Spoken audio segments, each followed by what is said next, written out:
নমস্কার বন্ধুরা, কেমন আছেন? আশা করি ভালো আছেন। আমি ভালো আছি। আজকে আমি করব ধনে পাতার বড়া। এই যে ধনে পাতা কেটে গুছিয়ে নিয়েছি। আমি এটা মাখার জন্য দেবো একটু চালের গুঁড়োর পরে এই বেসন দেবো। চালের গুঁড়োটা দিলে একটু মচমচে হবে, খেতেও ভালো লাগবে। দেবো একটু নুন, দেবো একটু কালো জিরে, দেবো একটু জোয়ান, দেবো একটু হলুদের গুঁড়ো। আমি এটা ভালো করে একটু মিক্সড করে নেবো আগে। একটু জল দিয়ে আস্তে আস্তে মেখে নেব।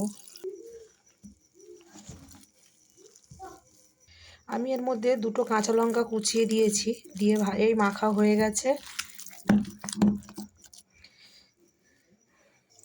কড়া বসিয়ে দিয়ে কড়াতে দিয়ে দিয়েছি আমি তেল আমার হয়ে গেছে। এবার এরকমভাবে অল্প অল্প দিয়ে দেবো। গ্যাসটা একদম সিমে রাখতে হবে, নাহলে ওপরটা মানে লাল হয়ে যাবে আর ভিতরটা কাঁচা থেকে যাবে। শীতকালে একবার এরকম ধনেপাতার বড়া করে খেয়ে দেখবেন, খুব ভালো লাগবে। একে একে আমি উল্টে দেবো সব।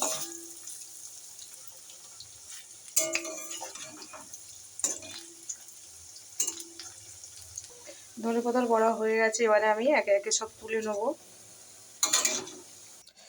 এই যে ধনেপাতার বড়া হয়ে গেছে, মচমচে হয়েছে, দেখেছেন? ভিতরটাও হয়ে গেছে একদম। এরকম ধনেপাতার বড়া করে একবার করে খেয়ে দেখবেন কেমন লাগে রেসিপিটা। ভালো লাগলে অবশ্যই কমেন্ট করবেন, লাইক করবেন, শেয়ার করবেন। ভালো থাকবেন, সুস্থ থাকবেন। টাটা।